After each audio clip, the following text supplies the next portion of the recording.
long-term monitoring of the internal environment and assessment of collected data.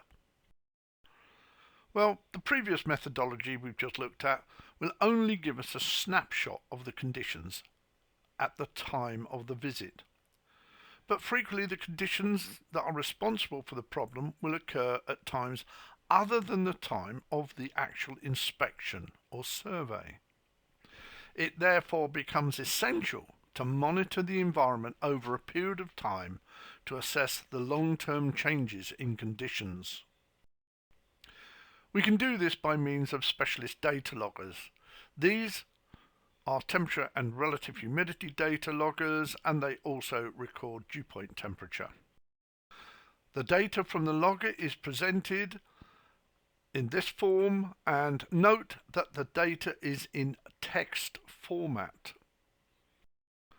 And we can produce that data simply from the program that is supplied with the loggers, and here's an example. It gives us the reds, the temperature, the green is the dew point, and the blue is the humidity, and the scales are on right and left. But in this case, also note the variations with time. Somewhere it's going up and down like a yo-yo. Where do we place data loggers? This is actually quite important. If we look at them indoors, keep away from heat sources, radiator lamps and fires, away from windows, try to keep them over 15 centimeters away from a wall surface, and place where the airflow is not particularly restricted. Outdoors, try to keep them away from direct access to elements, rain, snow and sun, and position to allow good typical airflow. In this particular case, we have found it very useful to hang them in polystyrene cups with holes punched in the side. They act somewhere like a bell clanger. We can use them quite simply to assess the long-term temperature and humidity. And in this case, note that humidities over 80% lead us with a mould risk to items within the room, and we'll be dealing with this under mould growths. So a summary then. Data is recorded in text files, data can be expressed graphically in the provided software, and recording can be given precise start points. Intervals between recordings can be adjusted, for example every 15 or 30 minutes, 1 hour, whatever one wants to set. We find it most useful to use 30 minutes. However, the text data from loggers can be converted to vapor pressure and more, so we can manipulate the recorded data in various ways via spreadsheets. Turn the data into vapor pressure, and then this can be used to produce what is known as differential vapor pressure or excess vapor pressure, and that is the difference between the atmospheric moisture levels internally and externally, and it's very good at looking at factors such as performance of ventilation.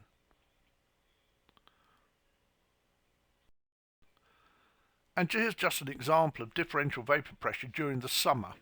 Don't usually do this sort of stuff during the summer because we have good ventilation with doors and windows open, but it does illustrate a couple of items. On the left we have positive and negative vapor pressures. Where it's positive, we've got more water internally in the atmosphere than outside. But notice how the data, vapor pressure data, goes up and down, positive to negative, all the way through the summer, and it does this anyway. And also notice that the average trend, whatever you want to call it, is 0. Why? Because the windows and doors are open, we're getting good ventilation overall, but notice the variability, this constant variability, but we have an average.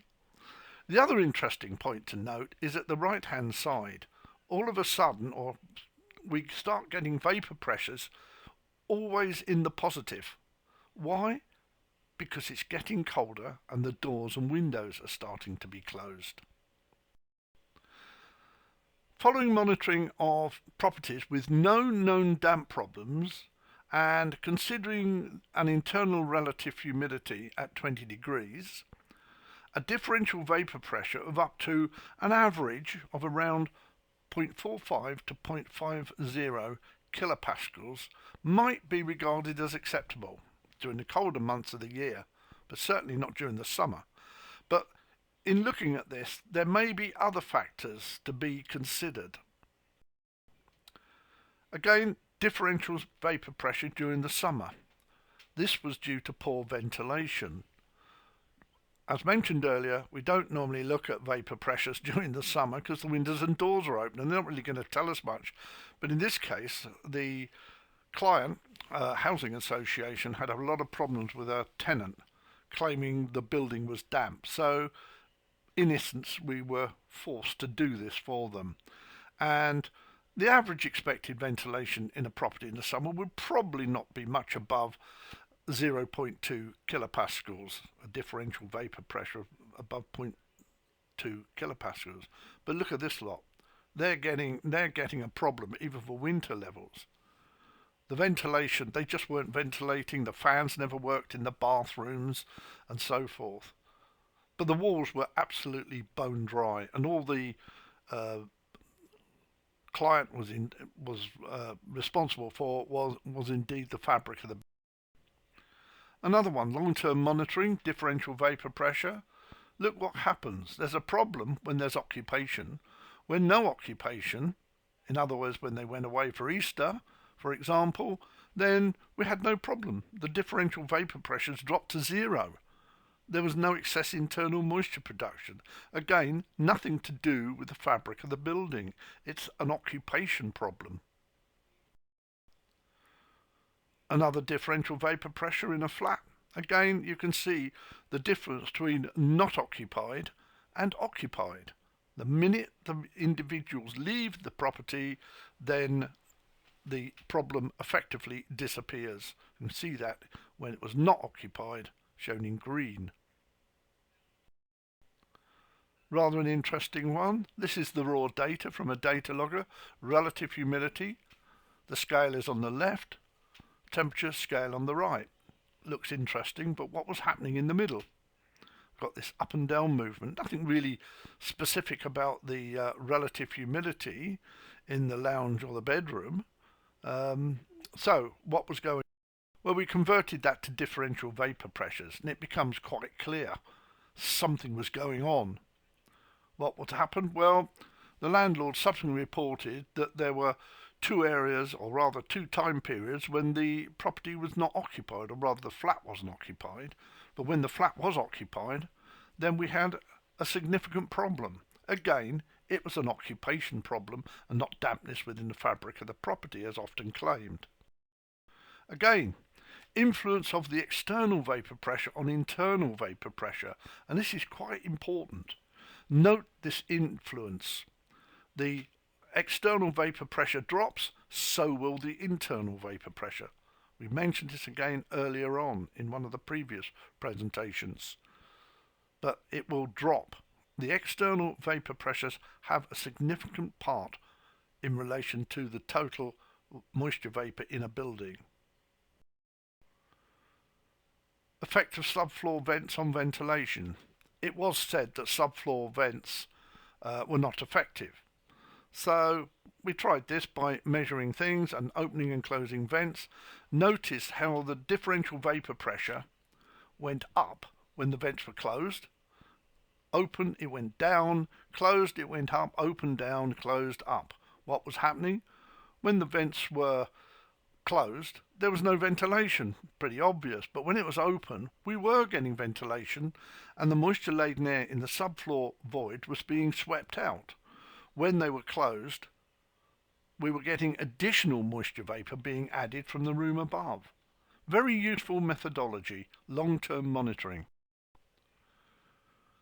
And we can also look at moisture in solid floors and walls.